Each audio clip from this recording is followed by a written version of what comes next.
Salut tout le monde, c'est Ginji, on se retrouve pour un GinjiDA. Un GinjiDA que je vais essayer de faire plus court que d'habitude. C'est un GinjiDA qui va traiter de la fameuse question qui a été traitée dans RPG Week saison 3. Désolé, je ne suis pas trop. Mais c'est un sujet qui est quand même assez intéressant au vu du fait que j'ai parlé récemment de la prise de notes et j'ai parlé du fait de la notion de gagner. À un moment, c'est un moment très léger. Donc la fameuse question du est-ce que les joueurs doivent gagner leur partie? Alors, cette question-là, pourquoi je dis qu'on va le traiter de façon très très courte, c'est parce que finalement la réponse se doit d'être très très courte. Pour moi, il m'apparaît évident que les joueurs doivent gagner. Je pourrais m'arrêter là, mais on va quand même expliquer. Quand tu joues au jeu de rôle, ton but c'est de jouer un rôle, d'interpréter un personnage, mais ça c'est la définition que les gens ont envie de te donner pour en fait le distinguer de certains autres jeux. Sauf que si on prend une définition empirique d'un jeu, normalement c'est un ensemble de règles, de paramètres qui va constituer de manière amusante avant tout. Hein, voilà, vous savez, hein, les jeux qui vous disent apprenez en amusant, vous savez, vous vous faites enculer. Voilà. Ah bah du coup, tu sais que cet ensemble de règles et l'application va remplir les conditions de quand tu es dans le jeu, quand tu es hors du jeu, quand tu enfreins les règles, et surtout comment tu dois faire pour réussir ou arriver à ton objectif. Tous les jeux ont un objectif qui est souvent mis en place grâce à son fonctionnement, et toute cette mécanique va te permettre à terme de pouvoir arriver à cet objectif et de réussir. Par exemple, les échecs, le but c'est de vaincre l'adversaire. Sauf que, est-ce qu'on peut déplacer les trucs n'importe comment sur la case? Non. Il y a des règles très techniques qui sont mises en place, mais n'empêche que le but est de jouer. Mais il ne faut pas oublier non plus que le but c'est de vaincre l'adversaire dans le cas des échecs. Et le coup du oui, mais va partir, oui, mais l'important c'est de participer. Des gens disent oui, mais ça c'est une excuse de perdant, ça. Et je dois vous avouer que ouais, effectivement, quand tu regardes la définition du jeu que j'ai donnée, oui, c'est une définition de perdant que de vouloir dire que l'important c'est de participer. Mais dans le jeu de rôle, la définition, elle, se fond un peu avec pas mal d'autres concepts. Tu interprètes un personnage, tu interprètes un rôle, tu es dans un univers bien défini, avec des règles bien définies, et aussi des intentions au cours de la campagne, au cours du one-shot, qui sont déterminées par le scénario, l'arc narratif, le contexte, les intentions des joueurs ensemble, les intentions du maître de jeu au travers de l'aventure qu'il vous fait vivre, les intentions de l'auteur. Donc finalement, il y a pas mal de paramètres qui sont modulables. Et la question du oui, mais c'est quand qu'on gagne, et c'est là où justement la définition du jeu, à la différence des autres jeux, rentre en compte, tout en sachant que cette définition commence à s'affranchir, puisqu'il y a de plus en plus de jeux où tu peux jouer avec les autres, et pas à leur dépens. Voilà. C'est pas une personne qui gagne par rapport à tous les autres, c'est tout le monde qui gagne ou tout le monde qui perd.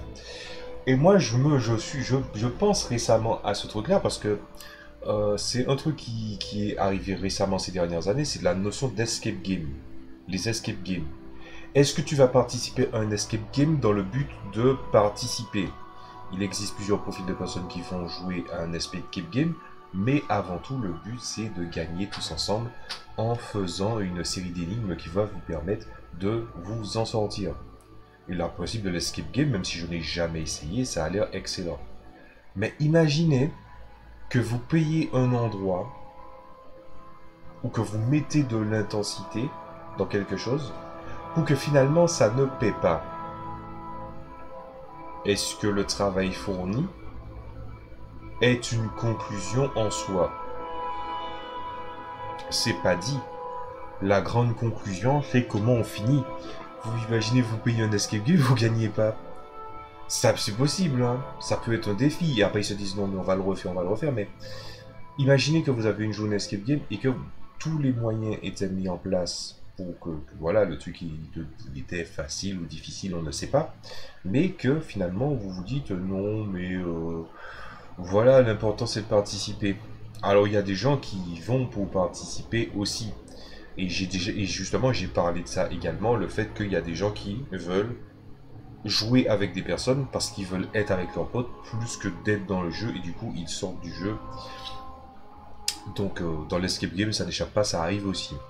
Donc en prenant en compte tous ces paramètres, on voit que les définitions du jeu de rôle, là où en fait tu joues avec les autres, les joueurs doivent jouer avec les autres, c'est qui l'antagoniste?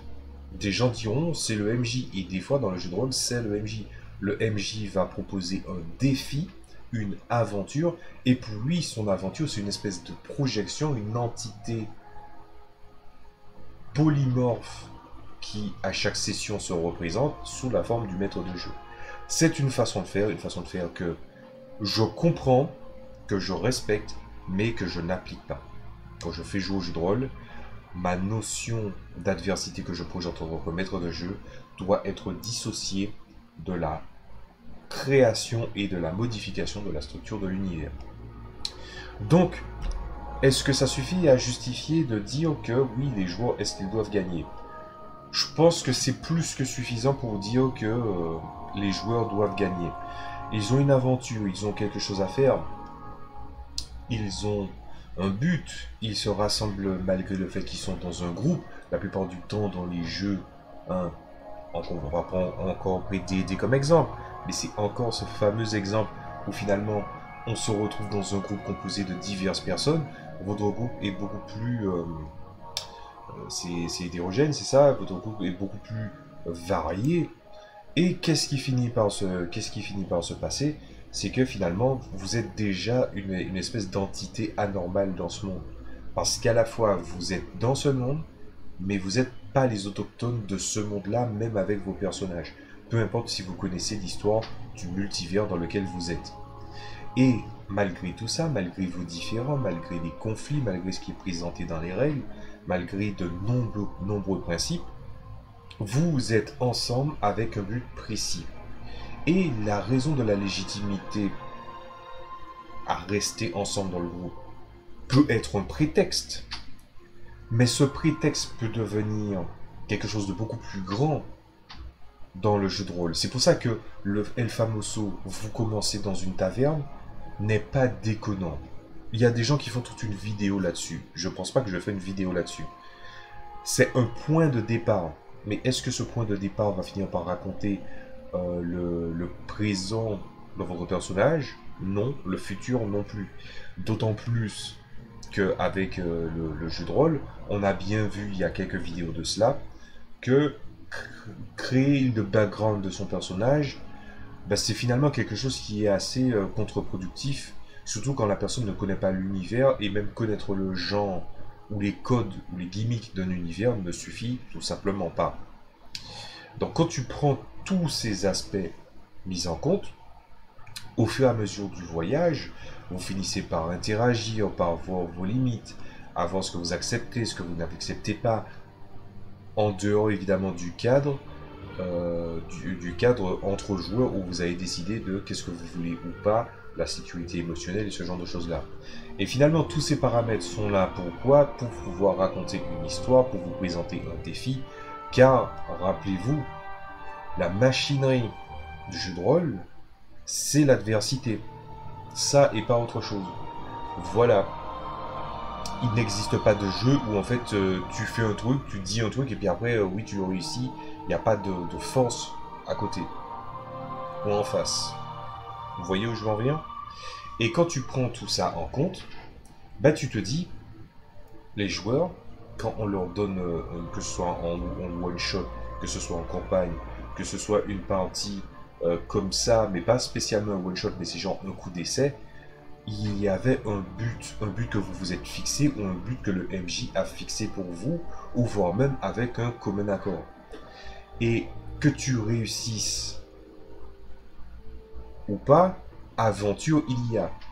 Là où ça devient impératif de gagner, c'est parce que finalement il y avait un objectif et que vous l'aviez rempli. Est-ce que quand vous allez échouer, vous les joueurs, si je parle des joueurs, est-ce que quand vous allez échouer, vous allez dire ce n'est pas grave? Après tout, on a fait comme on peut. Ou bien, moi j'ai mis sur votre côté, j'étais pas investi. Ben non, parce que le plaisir des uns peut altérer évidemment le plaisir des autres, et le manque d'implication des autres peut finir par altérer le plaisir des uns également. Et quand on échoue dans le jeu de rôle, ben, ce n'est pas une fin en soi, ce n'est pas la fin.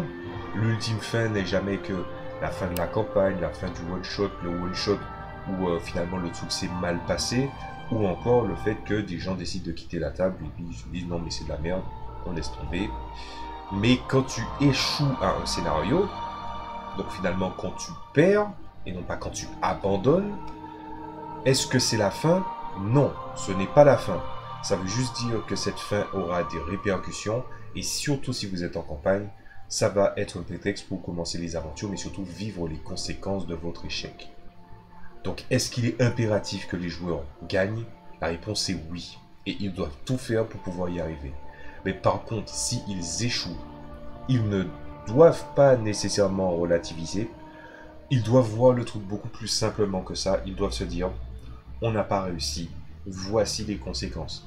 Ceux qui sont morts changeront de perso, ceux qui ont échoué peut-être devront, au moyen d'une campagne ou de quelques aventures, essayer de re-questionner leurs intentions ou leur détermination, ce qui peut être prétexte à de grandes histoires. Finalement, en conclusion, le jeu de rôle te permet de raconter pas mal d'histoires, mais il ne faut pas oublier que dans le caractère ludique, vous gagnez ensemble, vous perdez ensemble, et je pense qu'il n'y a rien de pire dans une activité que d'échouer alors que vous étiez nombreux, parce que finalement, la question de la responsabilité vient à se poser, et la question de est-ce qu'on est dans la critique ou dans la mauvaise foi en étant un mauvais joueur, il peut n'y avoir qu'un pas. Mais que quoi qu'il en soit, tout le monde doit faire ce qu'il doit faire dans des dimensions qui sont les plus optimales possibles. Bien, 12 minutes. Alors, vous n'êtes pas content? Voilà, pour une fois. Donc, je pense que je vais vous laisser sur ça. Je vous dis à très bientôt pour d'autres vidéos, en souhaitant que ça vous ait plu. Et on va partir sur une autre vidéo bientôt, tout aussi courte. Souhaitons-le. Je vous dis à très bientôt. Salut à tous, amusez-vous bien. J'ai pas encore trouvé ma phrase d'accroche pour la conclusion. Malheureusement. Allez.